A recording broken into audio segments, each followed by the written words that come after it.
Okay, it's been a while since we spoke about our brothers over here, the Yishmaelim, the Arabs, and we're speaking about over here. This chapter is entitled "Kaishi Galus B'nei Yishmael," the difficulties of the exile of B'nei Yishmael, of the Arabs, of what they do to the Jewish people. And we spoke about over here before, just to refresh everyone's memory from too many moons ago, but that there's two types of enemies that the Jewish people have. One is oivecha, one is your enemy, and one is sainecha, one is the one that hates you.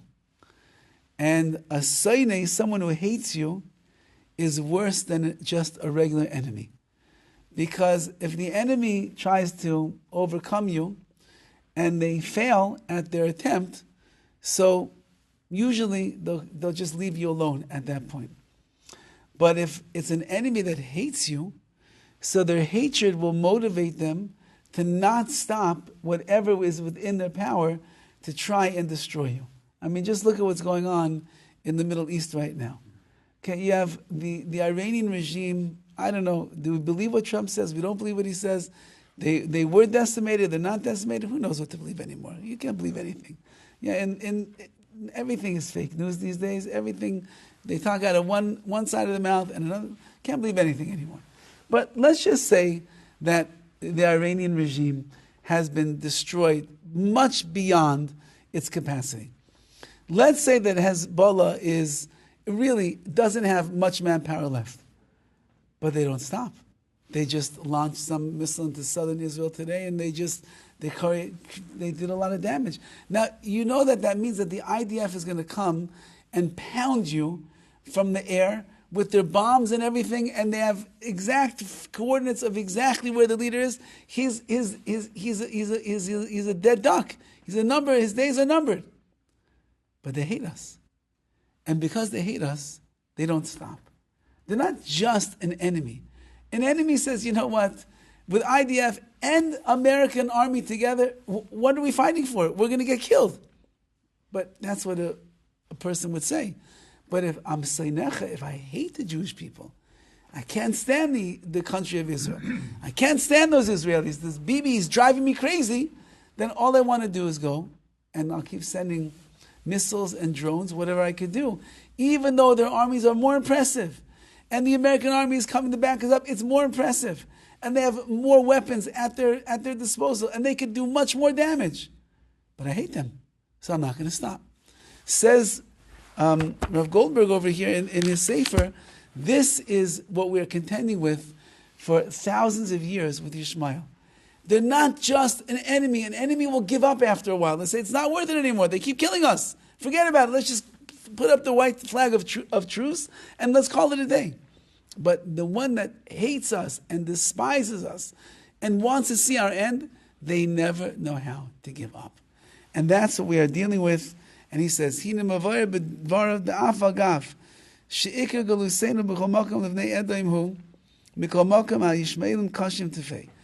have to know, he writes, that even though that we have many other enemies that have risen up against us, the main difficulty that we have, who is the harshest of all of our enemies and our foes, is really Yishmaelim, or the Arabs, because they just cannot let go.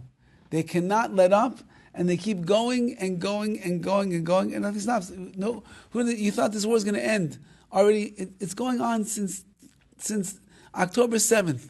You thought that it was over. It's not over. It's over 2 years already. This Simcha is going to be 3 years. And then they got into the Iranian war. And what the Americans don't understand who these people are.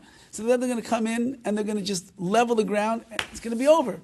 Before Pesach. No, now it's going to go through Pesach. And now it's going to go through after Pesach. And now it's going to go after. There's no end. Because these people don't stop. And that's what he's saying over here. And that's the most dangerous enemy you could possibly have. No matter what you do, no matter how many weapons you have, no matter how many bombs you drop, no matter how savvy the Mossad is, that they can see inside of the room where the whole cabinet is meeting, boom, kill them all in 1 second, you would think everybody would be afraid to be the leader. No, there's still a leader. Do we know where he is? We don't know where he is. Has he surfaced already since that bombing? We don't know. Is he alive? Not, doesn't matter. There's people that are running the Iranian regime. There's people that are running Hezbollah. There's Hamas is still an entity. They don't give up.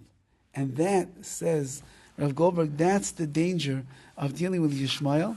And it's not simple to ever fight them and combat them. And that's why we're really waiting till the... And I think we should give this book to Trump and to Bibi Netanyahu. They should see what's going on over here. Because it's not simple. It's really, really not simple. Well, and he writes further the following.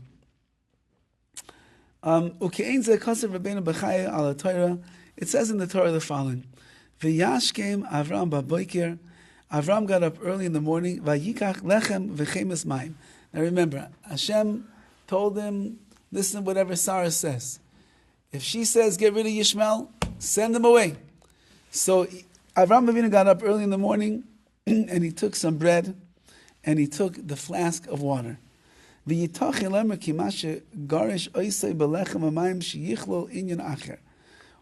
Avram send off? Again, Sarah is saying, get him out of the house. They're bad news. Get rid of them. Okay, now Avram is the most benevolent man in the world. He can't just send away his child. He can't just send away his co-wife, we'll call her Hagar, the mother of his son. Yishmael has already prophesied he's going to be a wild man. He's going to cause a lot of destruction to the Jewish people. And Sarah's telling him, get him out of the house. He's bad news. How old was he about that time? At this time, Yishmael was, I think we're talking about, at the beginning, he's a young kid. He's under the age of... When they left? Yes. Initially, yes. And was Isaac already born? Yes. So did they have any interaction? Well, this was part of the whole thing. She says that Isaac doesn't want to be. He shouldn't be around this bad kid over here. He's the bad kid on the block. We don't want him around our son. Our son is a righteous little boy. We don't need this kid around. Shalom Bayit. Shalom Bayit. So now what's going on over here? That Avram Avinu sends away with bread and the water. Listen what he says. Avram Avinu saw through prophecy, he saw in the future the Jewish people are going to be enslaved under the hand of Yishmael. There's going to be times when they're going to overpower us, and they're going to be on top, and we're going to be on the bottom. They're going to hate us with the greatest hatred you can imagine. There's no nation in the world that hates us as much as Yishmael. And therefore Avram treated Yishmael the way that you should treat someone who hates you. Give him gifts. Give him bread and water. Like it says, Im rav seinecha hachilu. If your enemy is hungry, feed him. Lechem, give him bread. V'im tzama, and if he's thirsty, hashkel mayim, give him water to drink. Why? Because he's your enemy, and he hates you. And if you don't take care of him, he's going to destroy you. So try to pacify the one who hates you. Try to pacify your enemy. Give him a little bread to eat. Give him a little water to drink to make sure that he's taken care of. Maybe that way you'll find some favor in his eyes. He won't come and destroy you right away. So Avraham Avinu, the reason that he gave Yishmael and Hagar the bread and the water when they were leaving, he says he knows these people hate us. They despise us. So we have to show to them for all generations, look, we didn't just kick you out of the house. We didn't just send you away on your own until you fend for yourself. I gave you water. I gave you bread. You had to leave the house, of course, but I sent you away in the proper way to show you that we should find some kind of redeeming value in your eyes. And he says, Hagar the Oilidas liyishmael shasa kamarais liyasav v'shalabem ve'ino isam v'chol mini inu. Right, like we find ve'ena menichel la'amay bedasam.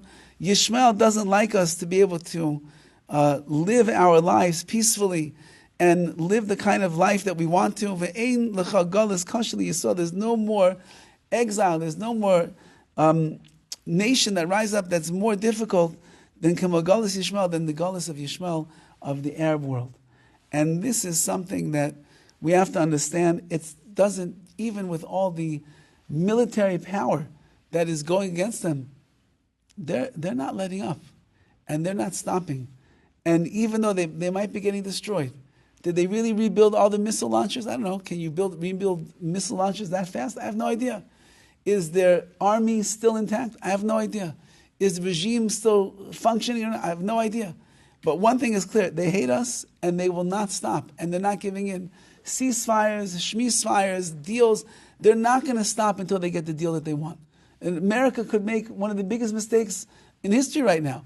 They could be, after everything that they did, come and sit down at the table and end up making a bad nuclear deal. What a waste. All the lives that have been lost, all the war that's going on, the economy is out of complete whack right now. The people in the world, nobody knows what's going on. And then you're going to make a deal with them? Because they will stop at nothing. Because they want to destroy the world. They want to destroy the Jewish people. And now, if America is aligned with the Jewish people, so they want to destroy America also. And therefore, it's like a never-ending battle. And that's why until Mashiach is going to come, until the world is going to reach a state of perfection, you can't eliminate. You can't eliminate those that despise us. And that's what he's saying. This exile is the worst of the worst, and there's really there's no way out of it, except as he's going to keep giving us these pieces of advice of what we could do to try to combat the world of Yishmael. He doesn't mention, by the way, he doesn't mention missiles over here. He doesn't mention drones. He doesn't mention any of that. It's going to be that it's a spiritual battle. Remember, it's a spiritual battle between us and between them. So in order to undo their powerful spiritual world, we're going to have to strengthen our spiritual world in order to make some kind of a combat that is over there. And in Mr. Hashem, we'll see, as we continue going along, we'll see what he says that can be done. Okay. Yeah, thank you. But I'm not political. I'm not this. We never get into politics. The rabbi never uses as a platform. Just reciting the facts over here. This is the reality, and the armies that are fighting against them, they don't understand what the reality is, and that's why it's a never-ending battle and a never-ending war. And unfortunately, we don't see much of an end in sight. They just announced today we're going to have to go back to the fighting probably because they're not complying. So we'll see. Hashem should protect all the Jewish people in Israel, all the Jews everywhere in the world. He should protect the Americans that are there as well, because it's a frightening battle at the end of the day.